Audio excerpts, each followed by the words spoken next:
Hi, this is Suey778 coming at you again, and today we have a brand new bench multimeter to present you. So without further ado, here she is. It is the Uni-T UT8804N 60,000 count digital multimeter. We will dispense with the unboxing of this because the box, quite frankly, is just too darn big to fit on my bench, which is not the biggest in the world, but I will show you what you get in the box. You will get this bag full of accessories. Let's open it up and see what we get.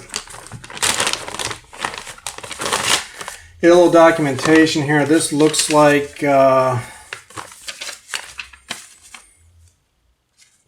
not sure what that is. It's all in Chinese. Probably a warranty statement or something like that. This is what appears to be your warranty card that you can register online. Of course, again, it is all in Chinese. And you also get a statement of when this was built. In my case, this unit was built in May of 2020. So I am guessing this unit, and of course in the back another statement there, all in Chinese, of course. My guess is that this particular multimeter was released in either the first or second quarter of 2020. Also in the bag you get a pair of leads, and these are actually some pretty nice leads. You also get, looks like a set of alligator clips.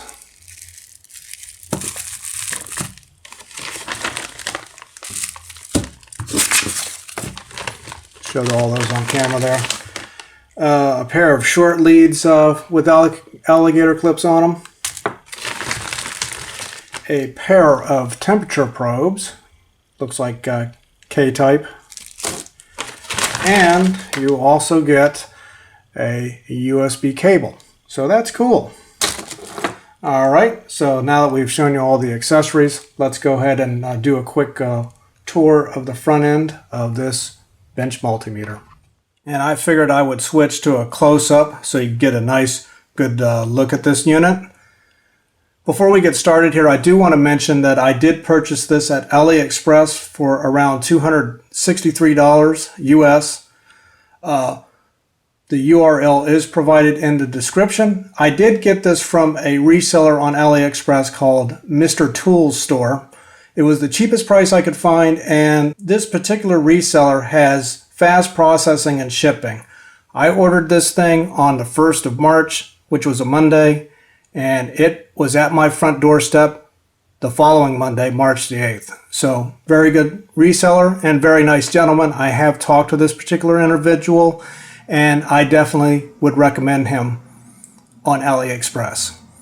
Again, the link to the product and the store is in the description. Okay, let's get on with the general overview of this. I'm going to go kind of left to right, top to bottom. Of course, you get a 4.3-inch full color TFT display. Your power button is here. This is your amp jack, microamp and milliamp jack, your common jack, and your basically jack for everything else, the ohms, diodes, capacitance, etc., etc. This is, as you can see here on the box, it is true RMS, and it is rated as a category 2 600 volt. This is a 10 amp jack here. It is fused, and the microamp milliamp jack is fused at 600 milliamps maximum. Now moving further over here, this is a 60,000 count digital multimeter, so it's got quite a bit of resolution to it. The beautiful thing about this multimeter is this rotary selector, which is one thing that really attracted me to it. The best thing about that is that if you're coming from a handheld multimeter, this is going to be very familiar territory. So let's go ahead and go through the settings here. Actually, we'll turn that on and walk you through them. Up here you get your menu button. These F1 through F4 keys are basically depending on what you see on the screen here, we'll show that in a minute, but those are your function keys. You got a hold button and also an escape. Unfortunately, this is just a freeze frame hold, but can't have everything, I guess. You get your range button here where you can put it either in auto mode or manual mode, depending on what you need to do. Your relative button here, this pretty much works on everything, that is applicable to it. And your select and OK button. Let me go ahead and turn this on. As you can see, you get the Unity logo, and it takes about 3 seconds to boot up. So going clockwise here, you have your volts for AC, your AC millivolts, your DC volts, DC millivolts. You get your resistance, continuity buzzer, and conductance. So this meter actually has a conductance function to it. Next up, we got our diodes and capacitance. Next up, we get our frequency, duty cycle, and also we'll measure pulse width. Next up, you get your temperature probes. You get a pair of these, and you can toggle between centigrade and Fahrenheit on this, so that's nice. And last but not least, your current jacks, and we'll get to this message here in a little while. Your microamps, milliamps, and amps. Okay, so let's go over some other general features here. Overall, the build quality is very good. This is actually a plastic face, but it does look like it has an aluminum body. Has some significant weight to it, so when you're playing around with this selector switch, that thing's not going to go anywhere. So that's nice. This unit has the option to operate in either 110 AC or 220 volts. It does come with a standard IEC power cable. When you purchase it, you do have the option, I believe, to buy either the 220 volt plug or a 110 volt plug like we would get here in the United States. There is no manual or software that comes with this unit, but you can download the manual and software at Uni-Trend.com website. The listed model on the website is actually a UT8804E as an echo, but it's the same exact thing as the UT8804N. The only guess I can make with those model designations is that the E is intended for Europe and the N is intended for North America. But again, that is just a guess. The USB connector is on the back, and this unit can save up to 20,000 records on board, either by taking single record shots, or you can record over a period of time, so that's nice. And that's pretty much going to do it for the features. One last thing I will say before we move on to the next section is I am not going to do a teardown, and we are not going to go through the software on this. You can get software on the website like I mentioned, but we're going to have to do that in a different video because this video is going to run pretty long as it is. Okay, so the first thing I'm going to take you through before we get into the measurements and stuff is the setup on this unit. This is a little bit critical because there's really no explanation for it. I actually had to figure it out on my own because when you go into the menu the first time, as you will see, it's in Chinese. So here's how to get it out of Chinese if you are an English speaker. You want to hit F4 down here once you get into the menu, and then you want to hit this first option up here, which is going to be F1. This takes you to the menu, and as you can see now, just scroll up or down. That takes you to English, then hit F1 again. Now we're in English. Okay, the next thing you're probably going to want to do is go down to the next menu for the keypad tone. So we can turn off the beepiness, so we're going to do that right now. Okay, now it's off. Next up is your lead alarm. I actually have this set up for on already, even though it says off. when you select or make a change here, when you see an off, that's actually what you're going to select it for. So it's set off, and now if I hit it again, it's actually going to be set to on. So just be aware that's a little bit backwards. Next down is communication. This is basically for your USB jack to be enabled, and you see this little icon comes on up here when you turn that on. For right now I'm going to leave that off because we don't have a need for that. Next up is the date and time. So you want to hit your set here. I'm not going to change the date and time on this because I've already got it set, but you use the range and the relative buttons. You see the left and right to scroll over to what you want to change, and then you hit the up and down buttons to change it. Once everything is set, you hit the OK, and it'll set it. It'll start it at 0 seconds on the minute. Since I'm not going to do this, since it's already set, we're just going to escape out of this. And keep this in mind. Anytime you get stuck on a menu or anything, or you don't want to save something, hit the escape button. It'll get you out of it. Okay, so let's go back into the settings here. Weren't quite finished with that. Next up is your DBM reference. And you can set this in various ranges between, it defaults to 600 ohms, but you can go anywhere from, as you can see, it just basically has a variation of settings. I'm just going to leave it on 600, so we'll hit OK. Next option down is your memory format. This is basically to format the onboard memory. This won't be necessary to do unless you start seeing the size become corrupted or whatever, so we're not going to bother with that. And then this, of course, is your reset all settings, and basically this will set the unit back to default and probably put it back in Chinese, so be careful. And as you can see, also we have an about, so we'll click that real quick, and it says model DMM version 1.37, and also it gives you a status of the memory available. I don't know if there's anything else to this. It does not look like it, so just hit your back button here. You also have it on the F4. Like I said, these function keys correspond to these 4 slots right here. And I believe that is it.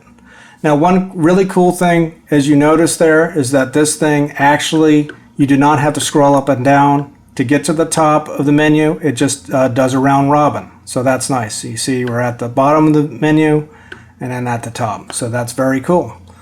Now, before we get to the measurements, there is one other thing I want to show you. That is about the leads. So let's get out of that. Let me get the leads here. And by the way, these leads, they're not the nicest in the world as far as the sheathing goes. I mean, it's basically, PVC casing. But as you will see here in just a second,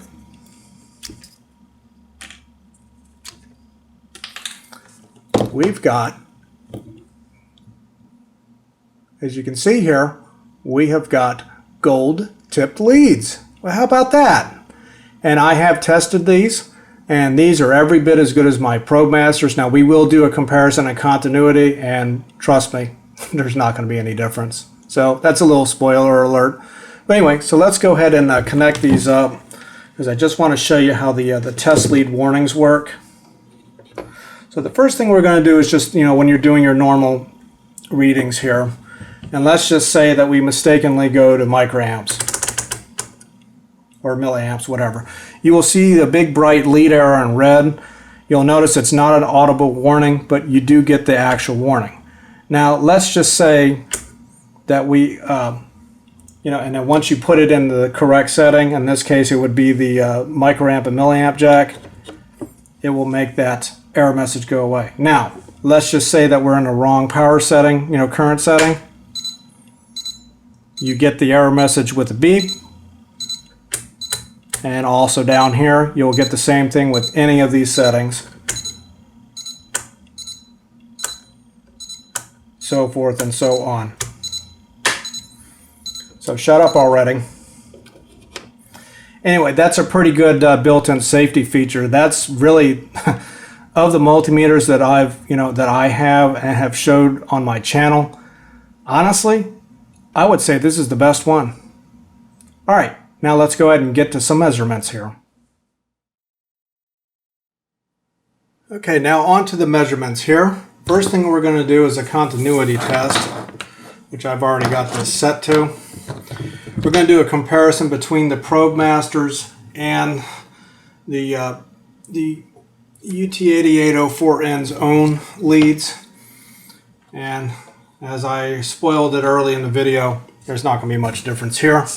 But first up is the probe masters, as you can see here, and we'll do the continuity test on this. Nice latch, very nice latch.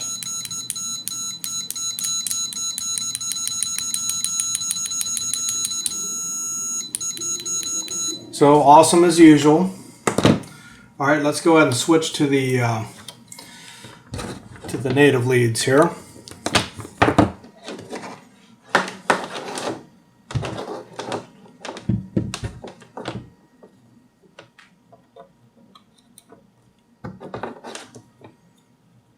And this is the Unity stock leads, as you can see here in the camera. And let's try it with these.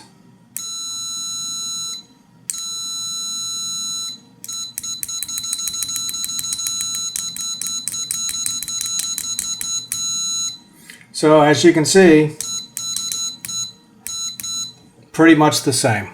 Okay, first up here we're going to do the DC voltage test. So we're going to start with our usual 2.5 volts here. And we are getting 2.5021. All right, let's go to 5 volts. And we are reading 4.99. Yep, pretty good there. 5.0009, 5.001. Okay, let's go to 7.5. And we are getting 7.499, 7.5 even, right on the nose there. Okay, 10 volts. And we are getting 9.999. Again, pretty much right on the nose. And then let's go ahead and jump up to 32. Let's see where we end up. And as you can see there, above 30 volts, it does indicate high voltage with that big lightning symbol. So that's pretty noticeable. And it is reading this power supply of mine at 31.998. I believe that's the meter, that's the power supply that's settling, not the meter. 32.002, so I would say that's pretty accurate. Let's go ahead and go to the AC voltage test here. Okay, here we go with the AC voltage test. We're going to just put it into my power strip over here. As you can see, we are reading 123.94. It's a little bit higher than usual today because I'm not having to run all my heaters and all that. It's actually warmed up around here a bit. Looking pretty good there. And then we can switch quickly over to the hertz here just to get a reading on the frequency and the duty cycle.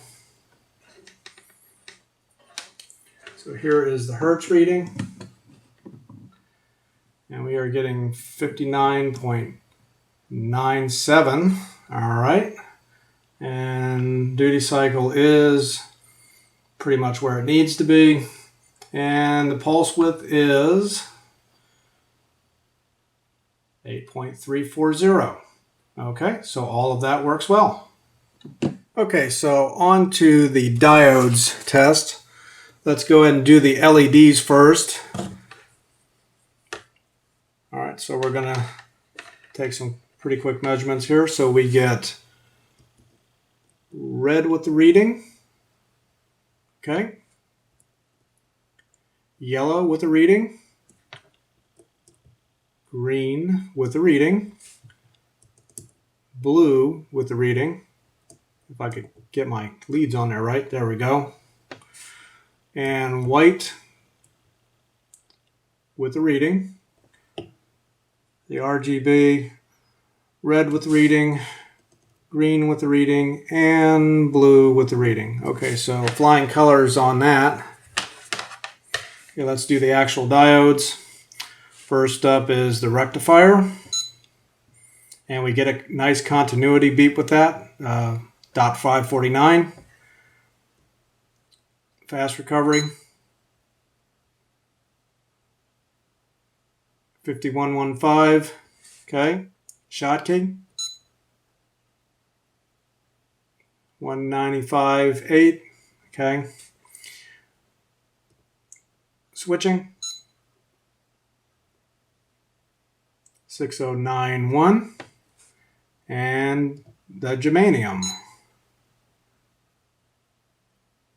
2802. 2800. All right, looks like it's settled at right at 2800, 2799. Okay. All right, let's check the check the output voltage on this mode. So we'll go ahead and do this with, I guess we'll give the Tilswall the guest appearance this time.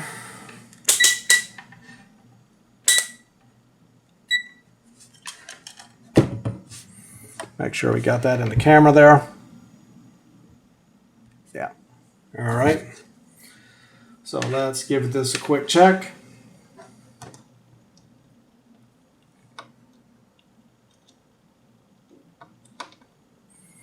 And the output is 3.085 volts. So very nice. Pretty much we'll be able to light up any diode with this unit. We're gonna use the substitution box for resistance on this test, so we can show off the relative features. Let me get all of this stuff out of the way so my body won't interfere with it, because it does have a tendency to do that. Okay, so first thing we're going to do is put it in relative mode. Okay, and this should go up to 600 ohms. All right, getting 0.99, that looks good. See 10 ohms, 9.97. All right, 100, 99.55. Okay, we'll go up to 400, 399.65. Right on, pretty much. Actually, let's go to 600. Hopefully this won't go over. 598.73. Okay, we're going to need to take it out of rel. All right. Now just go ahead and measure the rest of it. 1K. Looking good. 10K. I'd say pretty good. 100K. Very good. 1 meg. Nice and fast on the readings and settles pretty quickly. Looks good there. 2 meg. Looks pretty good there. 4 meg. Right exactly where I was expecting that to read it. That's right on for this particular resistor. It's a little low. Let's go to 10 meg.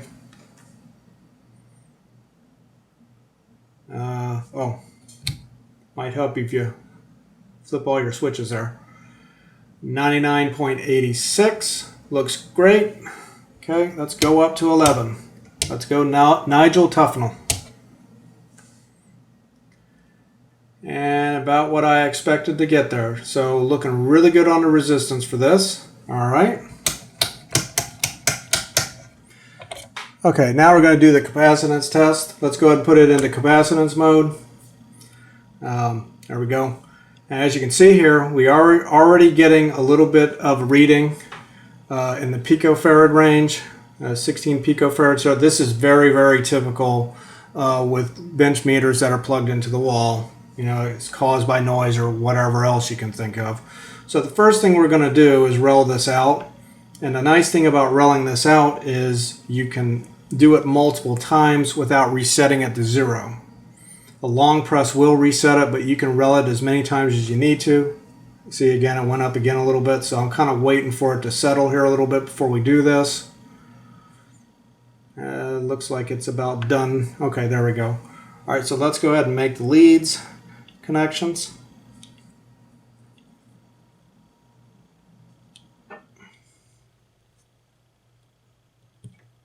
Okay, got the red connected.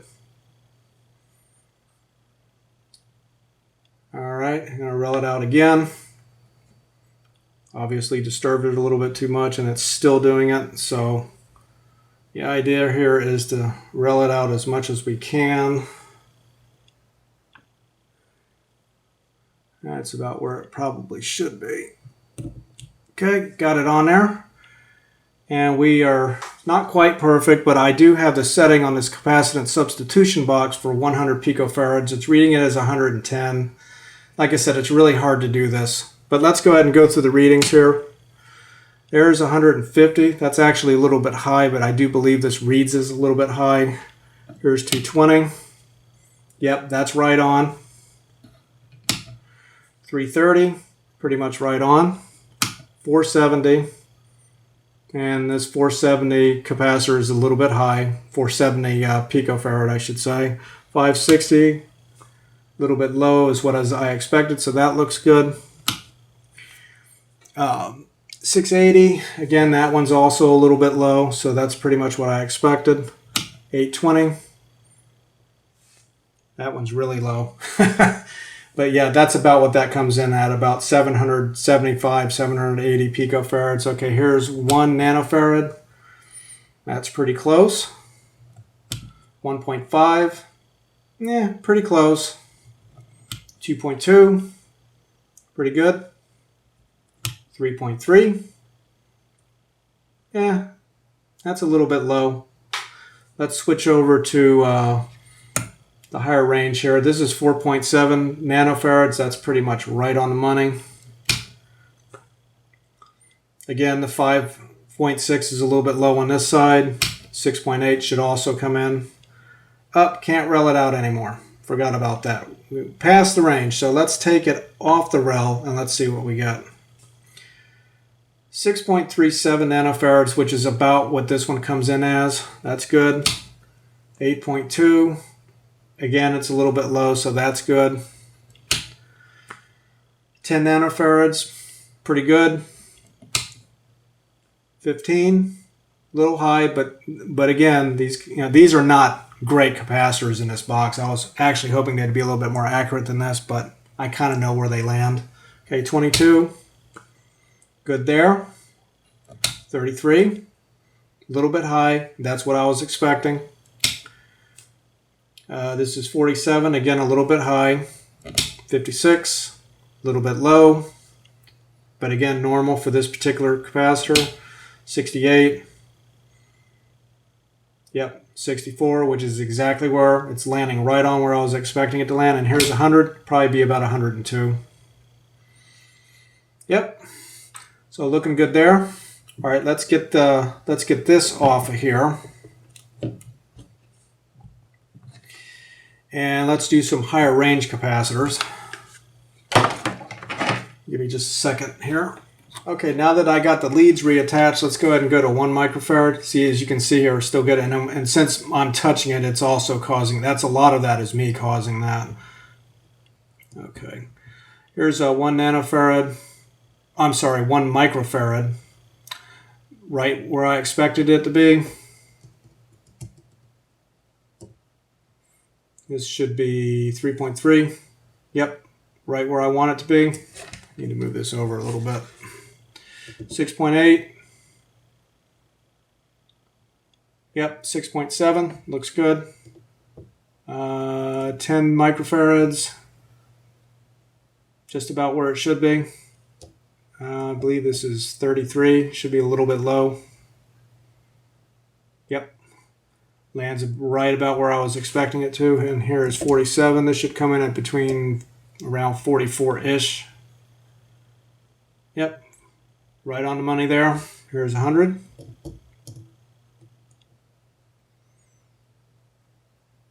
$99.8. Looks good. Just need a little bit more leverage here. So if you can't see me touching them, sorry, but a little bit harder to fit everything in when you got a bigger meter on the table. Okay, yeah, this is 220. That's about where this one falls, so that's right. 470, this should be around 405, 410. Okay, 403, that's about right. There's 1,000 microfarads. I hope I'm not blocking the camera here on the view. 927, yeah, that's about what I get this at. A little bit, actually a little bit higher, but this one reads it a little bit lower, 928. I've got a few meters that do that, so here's the 220 or 2200 microfarads. So let's see what we get on this.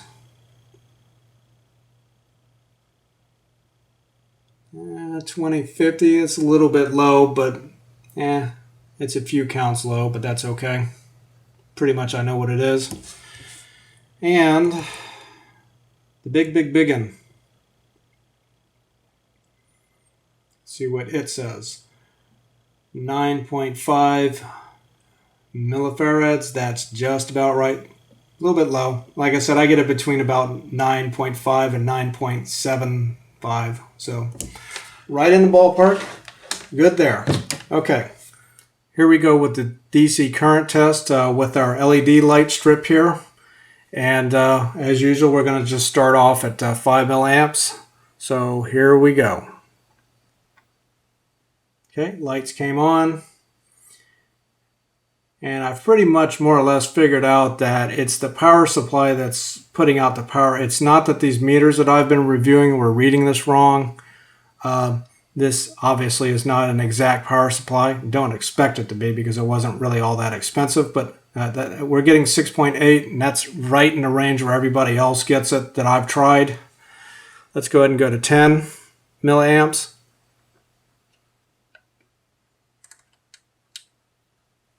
Okay, reading it as, I tell you what, it's really nice to have those 3 decimals once you go above 10. Okay, yeah, reading at about 12.2, so that's about right. Let's go ahead and jump up to 20 milliamps. Oops, sorry, overshot. That was my fault. Okay, about the same. We're getting about 1.5 to 2 milliamps over, like on everything else. So that's normal for this test anyway. All right, let's go to 50 milliamps. Okay, getting brighter. Again, 51.4. So yeah, 1.4 to 2. It's actually went a little high on this one. Okay. All right, let's go ahead and jump up to 100 milliamps. Okay, and we are getting right around 101. I'm expecting that to jump up a little bit more, but yeah, it's picking it up at about 101 there. So like I said, this power supply is not exact. Let's try 150 milliamps. Okay, picking up is about 150.8. Again, a bit over. Yep, there we go. The milliamp and a half over. All right, let's go ahead and push this up to 200. I want to test to see where this can actually read, if it will actually pass 200 milliamps on its milliamps setting. So let's do that. Okay, there's 200. All right, we're getting it right at 202. All right, so everything looks good there. I'm going to put this up just a smidge more to see if it'll pass the 200. So I set it at 207 milliamps. It's reading at 205 milliamps. Push up the voltage just a hair more. Yep, okay. Looks like we're doing it. So it looks like this will actually read up to 600 milliamps, but I can't try it on these lights. I'll basically blow them. I'm already running them too high as it is. So yeah, let's get that turned back down and call it a day on this test. I would say working just fine. Okay, here we go with the frequency test. Just going to start at 4 hertz because this seems to be this unit's lower limit. Played around with it off camera, never could get it to read it, so we'll just start at 4 here. And there's 4 hertz. Works good. Let's go to 10 hertz. Works fine there. Now I am running this at 5 volts amplitude just because I'm just going to have to switch the amplitude up. This will read up to about 24, 25 megahertz and 1 volt amplitude, which is really good on a sine wave, so that's nice. But we're just going to run it at 5 for the purpose of this test. Okay, here is 100 hertz. Here is 1K. Looks good. All right, let's go to 10K. Looks good. Okay. 100 kilohertz. Looks good. That was me overshooting there, by the way. I went up to 110. Okay, 1 meg. Looks good there. All right, let's go to 10 meg. Looking good there. 20, 30, 40. Took it a while, but it got there. Okay, 50. Looking good there. And 60. All right. So it will indeed read up to 60 megahertz. Let's see if I go above. Actually, that's as high as my generator can go too. So I guess it's a match made in heaven. Anyway, it looks good on that test. Okay, and here's just a really quick test of the temperature probes. As you can see, probe number 1 is with these, with the COM and your functions button, and then the second one will go into this. Now, just since we're reading 27.5 Celsius there, and of course we can switch to Fahrenheit. Let me warm one of these up just to show the difference. I'm actually warming up probe number 2. These are actually pretty fast probes. As you see, it went right up to what my body temperature was. So, and it's still climbing. So that works well. And of course with the displays there, just to show you how that works, let's go into the menu, measurement. Of course you can, put T2 as the main and T1 now as the secondary. And then of course the next one would be T1 minus T2. So when we select that, it's going to show us the difference between T1 and T2. T1 is basically negative 16 less than T2. And then the last view is basically the opposite. It would be T2 minus T1. So when we go down to that, we should have a positive number, positive 16 something. And there you go. So that's basically how the temperature probes work. And these are actually pretty fast reacting ones. I was a little bit surprised. So when I first looked at these probes, I was like, I don't know about these, but they seem to work just fine. Okay, one thing I did want to show on this is the way that this bar meter behaves, because this is an actual bar meter that, actually is faster than the numbers. We're going to make a jump from 10 to 32 volts here. See, the bar meter is already there, and it's probably a good second and a half. Let's go back. Let's drop down to 10, and that's actually the bar meter that's doing that. But go back up to 32 again. Yep, moves pretty quickly. A better way to demonstrate this though is actually resistance. So let's show that real quick. If I quit.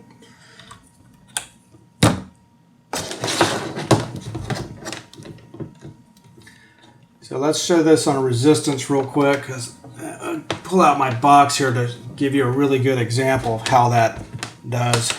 What we're going to do is we're going to flip between 1 meg and 1 meg and 5 meg. Let me get it into resistance mode. Okay, so there's 1 meg. Now watch this. See how much faster the bar meter got up there, and then when it goes down, even faster.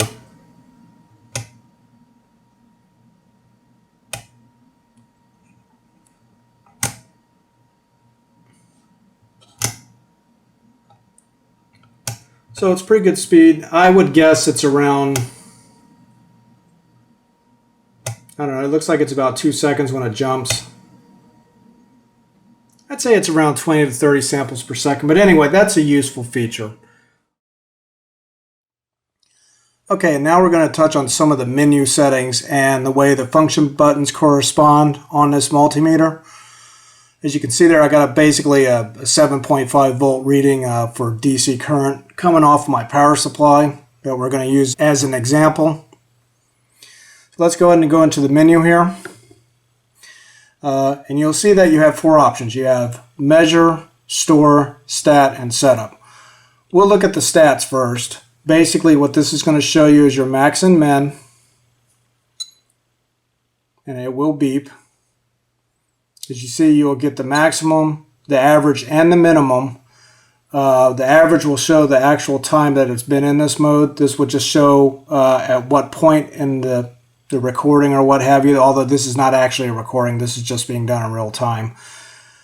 So this will, like I said, we got the lowest reading 1 second into this reading, and then 6 seconds for the highest, and then this is the actual. Okay. Another thing you can do, you can reset it. You can also store it if you want. We can go ahead and do that. And just save it. All right, saved. So we go back.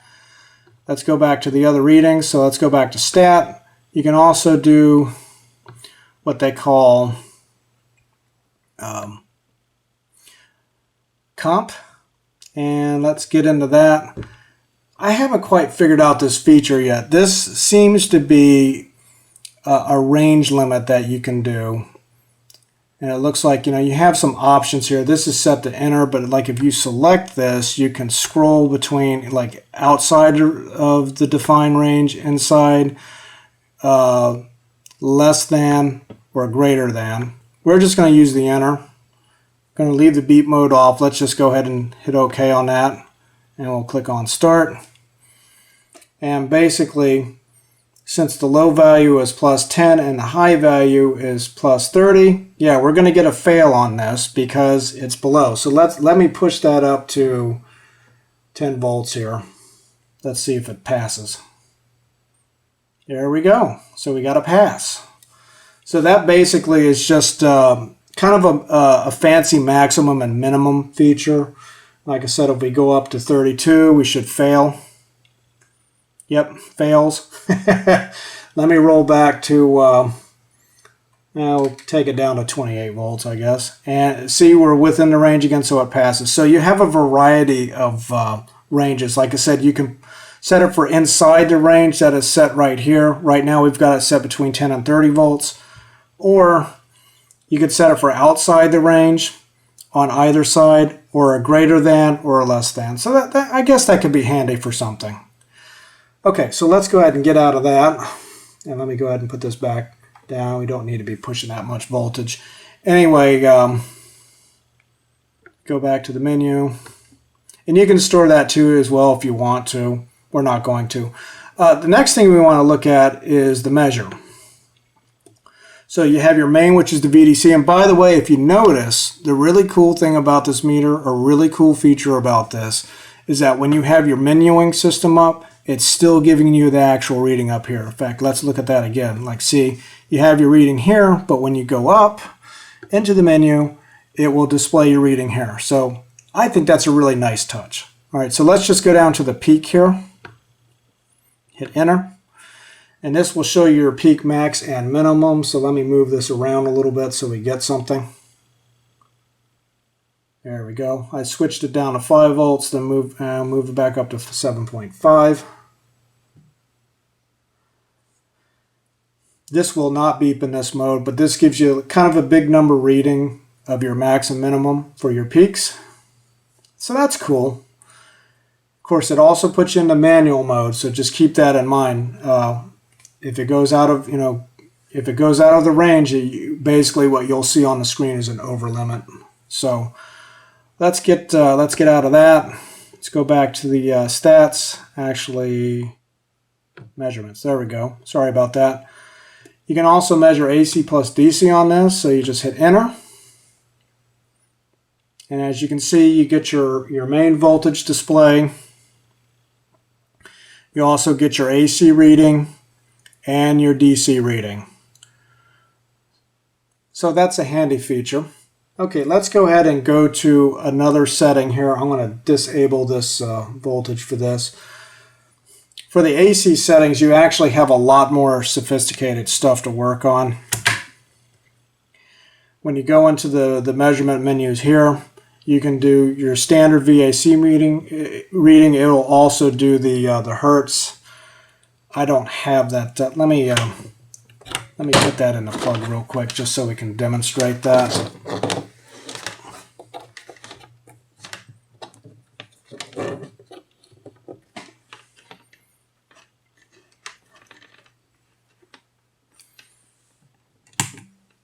Okay, I got my probes in. If I can get them to stay in there, come on. There we go. Okay, so we want to scroll down to that. So what this will give you on the AC is you get your reading, you get your frequency and your period, and also a bar. Also on this mode you can show peaks again, which is going to be the same thing, your high and your low, and they will come up as they vary. There we go. I'm not holding these leads in very well. Okay, go back to measurement. You can also has a low pass filter that you can run. Yeah, see, this tends to overshoot in this mode, but anyway, so that's handy. And you see that you're running it as a low pass filter. Okay, the other option you have in here, there's actually a couple more, is you can measure the DVV. It'll give you a DVV reading with a voltage reading down below and a bar graph. And then the last one is the dBm reading. So let's go down to there, hit that. And that will give you your dBm reading, your reference resistance, and your voltage. So lots of useful information on this. All right, let's take that out of there. Okay, let's go ahead and get out of that.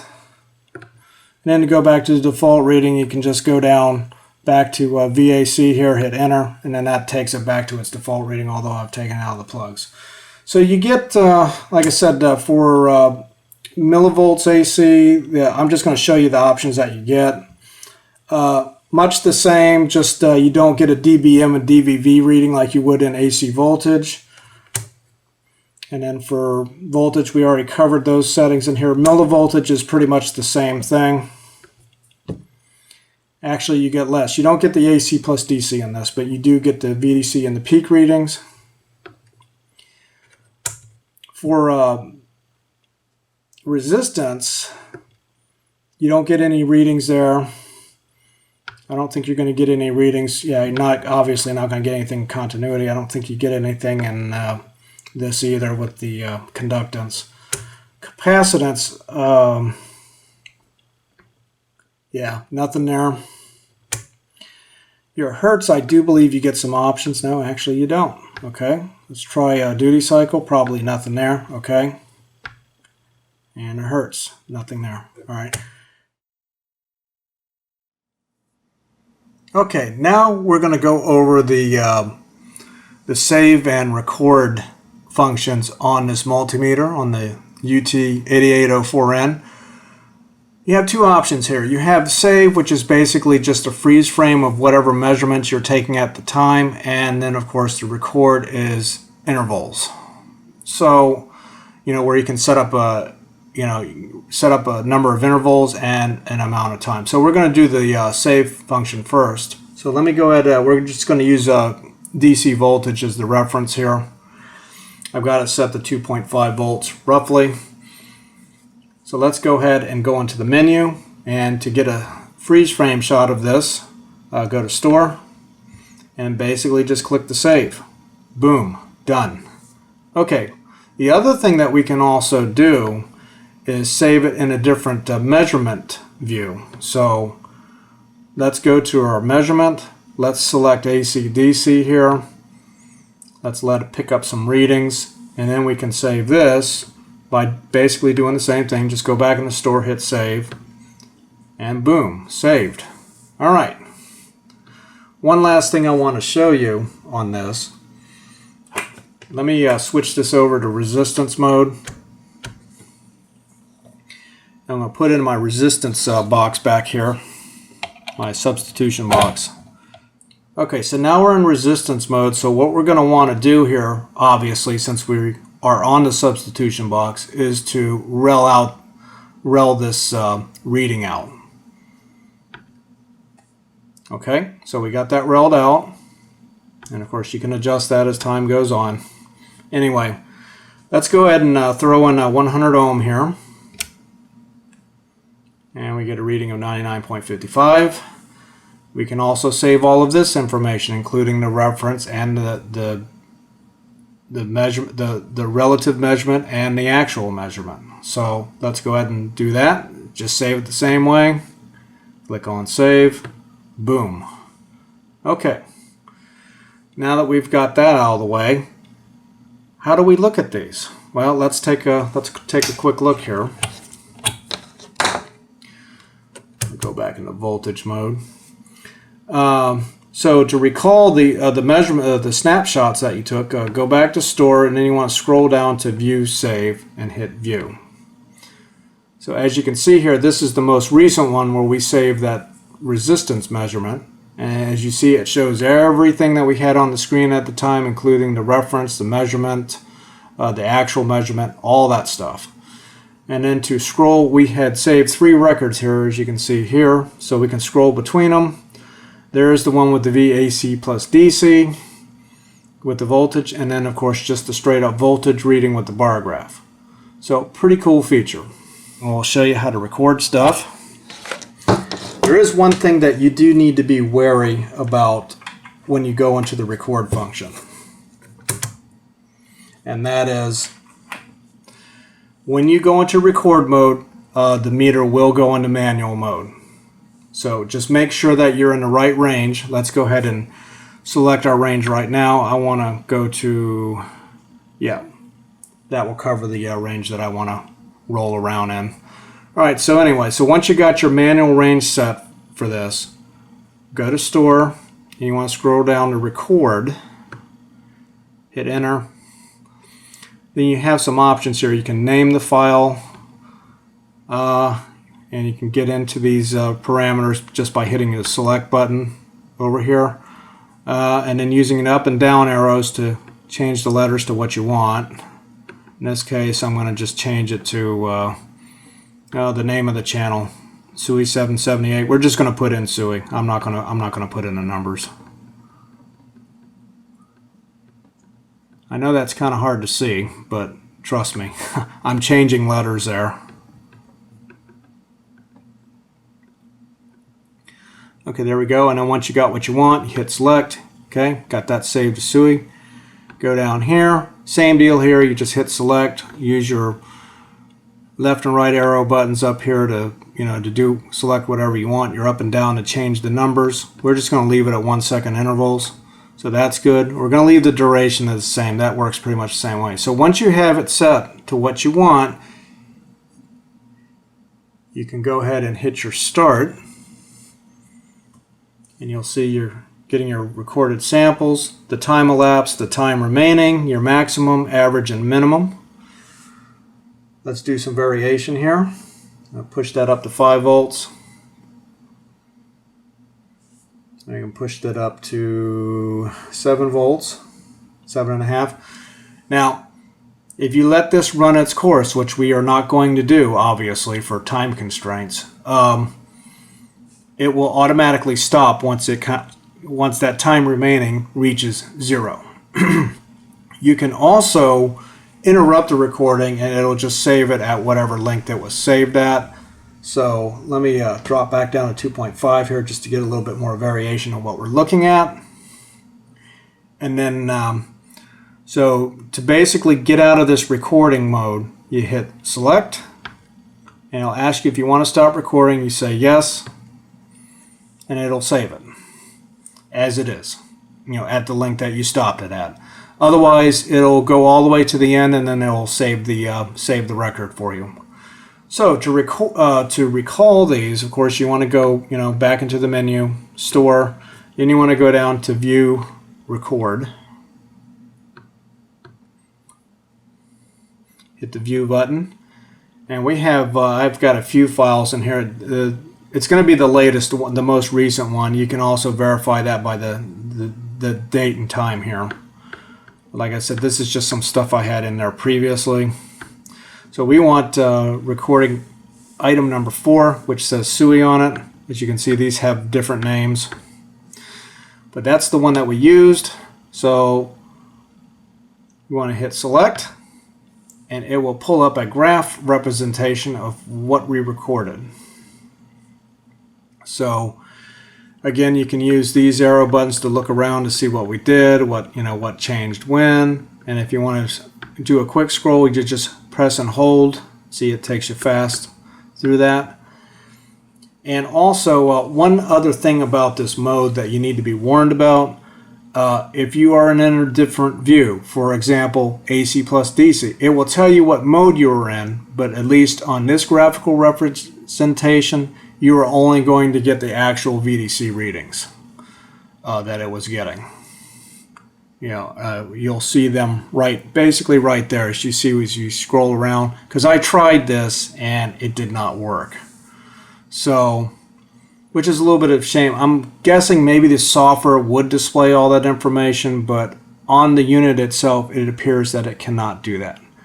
Okay, so anyway, how do we individually delete these files? Well, in either the case of save or record, you basically just need to pull the record up, hit the escape button. Oh, nope, that wasn't it. You pull the file up like we did with the select, and you hit select again, and it will prompt you if you want to delete it. So in this case, we want to say yes, and it deletes it, and then now we have 3 records left. Now, to delete everything, either every recording or every saved image, let's get out of that. You want to go back to just scroll down to delete all save here in the menu, hit delete. It'll ask you to confirm it, and then it'll delete everything, and then we'll do the same here for delete all record. Hit delete, yes, and now when we go to view it, there should be nothing in there. So let's just make sure. Nothing there, and nothing there. So there you have it. That is the save and record functions for you. Now we will go on to the pros and the cons of this multimeter. Okay, and that brings us to the pros and the cons of this review for the UNI-T UT8804N. Lots of pros, a few cons, but mostly pros. So, very good accuracy and relatively fast readings, and it has a nice, sharp, full color display that I personally really like. It is very easy on my eyes to read this. I absolutely love this display. This is the display that was made basically for somebody like me who has trouble with LCD displays, even when they are backlit. So that's awesome. And that display shows a lot of information, and it's easy to get to the secondary displays. And when you're talking about dual displays here, sometimes this is actually a triple display, because there are cases where you will actually get the main readings and the bar graph and 2 other readings in addition to that, not just one. It kind of depends. The rotary selector is also a great touch. In fact, I kind of find that to be the cat's meow of this particular meter, because anybody that's coming from a handheld meter is going to be able to operate this in a basic manner right out of the box. You're not even going to need to have the manual to do it. It's got very adequate warnings for incorrect lead connections, which is a really nice touch. Not only do you get a big bright, in red letters, display saying that, hey, your test leads corrections are wrong, it will also beep at you in most cases. The build quality is very solid. I can't find anything to fault this. I mean, even this stand is actually pretty decent. It doesn't look flimsy. It doesn't feel flimsy. I mean, nothing about this unit feels flimsy. This is a very solidly built device. Of course, we still need to get to the inside of it to see what's going on in there. But again, that will be a separate video. the fact that it comes with, all these accessories, and this is a fair amount of accessories here on the table, and the gold-plated leads that are every bit as accurate as Probe Masters are. They're not as nice feeling, they're not as nicely built, but they are, as far as in actual use, they're right up there with the Probe Masters. I have absolutely no problem with them. Another pro is the fact that you can record up to 20,000 records on board without even having to touch the software or a computer for that. And I think that's a fairly decent amount of memory available. I mean, you can do a good bit with it. I imagine you could do more with the software. And again, we will cover that in a separate review. And the fact that the software is available for this unit at all for a computer, and it includes a USB cable on top of that. So all you have to do is download the software, get it to work, hopefully get it to work. I mean, again, I can't make any comment on the software because we haven't tried it yet, but the fact that, that you can use this for data logging on a computer is cool. And last but not least, for me anyway, this is a very sensible menu system. I mean, it did not take me long. There were a couple of sections that I was having trouble with.